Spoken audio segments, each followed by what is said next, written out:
This is Daisy. And I'm Shane, and this is Blue Blue. Today we're gonna read the Three Questions.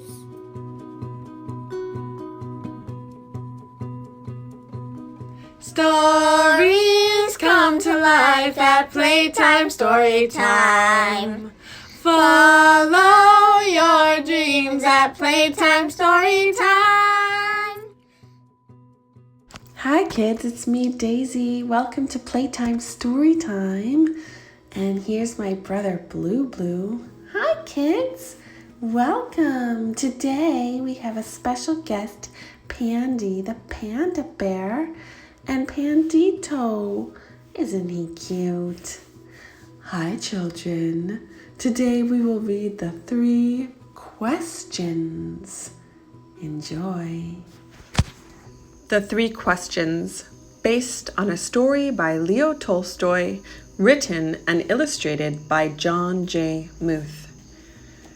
There once was a boy named Nikolai, who sometimes felt uncertain about the right way to act.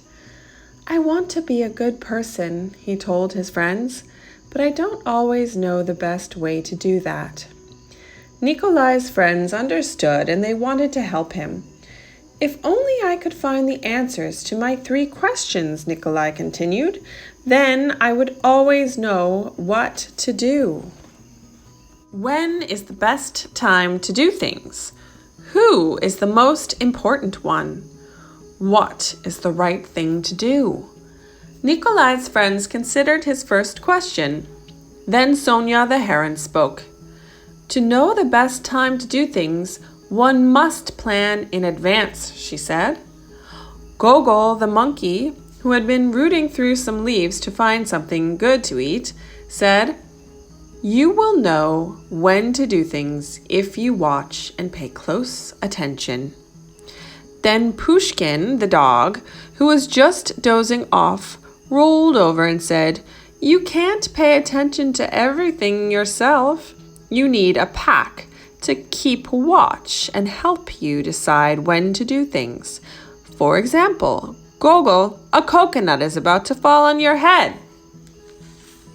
Nikolai thought for a moment. Then he asked his second question. Who is the most important one? Those who are closest to heaven, said Sonia, circling up into the sky. Those who know how to heal the sick, said Gogol, stroking his bruised noggin.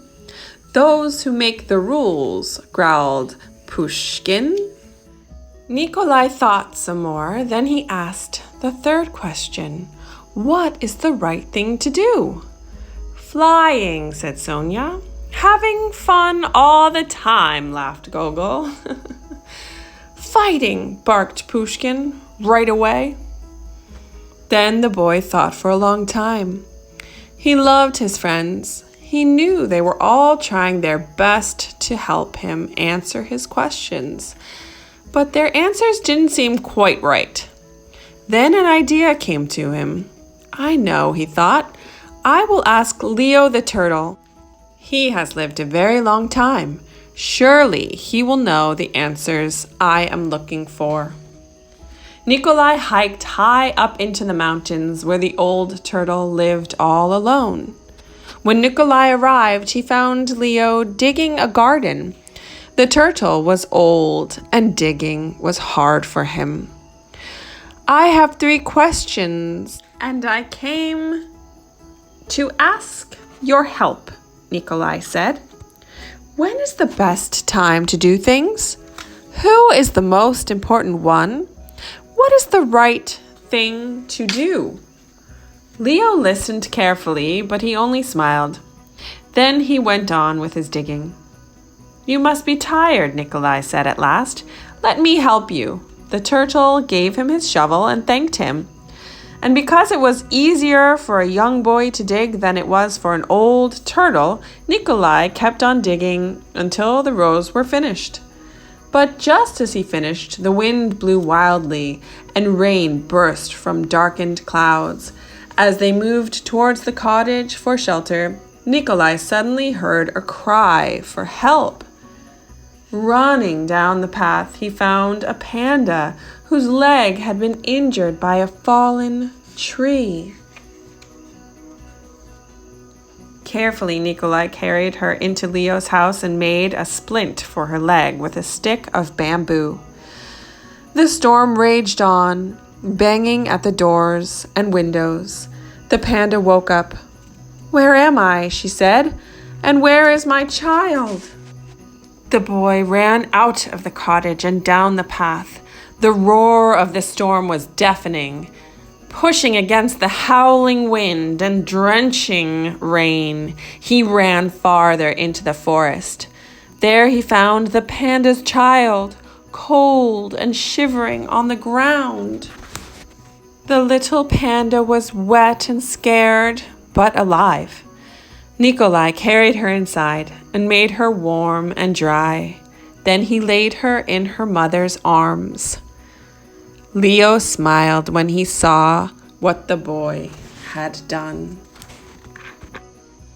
The next morning, the sun was warm, birds sang, and all was well with the world.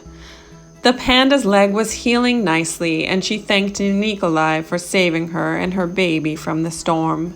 At that moment, Sonia, Gogol, and Pushkin arrived to make sure everyone was all right. Nikolai felt great peace within himself. He had wonderful friends, and he had saved the panda and her child. But he also felt disappointed. He still had not found the answers to his 3 questions, so he asked Leo one more time. "Yesterday, if you had not stayed to help me dig my garden, you wouldn't have heard the panda's cry for help in the storm. Therefore, the most important time was the time you spent digging the garden. The most important one at that moment was me, and the most important thing to do was to help me with my garden. Later, when you found the injured panda, the most important time was the time you spent mending her leg and saving her child. The most important ones were the panda and her baby, and the most important thing to do was to take care of them and make them safe. Remember then that there is only one important time, and that time is now. The most important one is always the one you are with. And the most important thing is to do good for the one who is standing at your side. For these, my dear boy, are the answers to what is most important in this world. This is why we are here." Thanks for coming. You know that you are the most important one. See you next time, kids, at Playtime Storytime. Thank you, children, for coming today. We so appreciate you being here. Bye-bye for now. Bye, kids.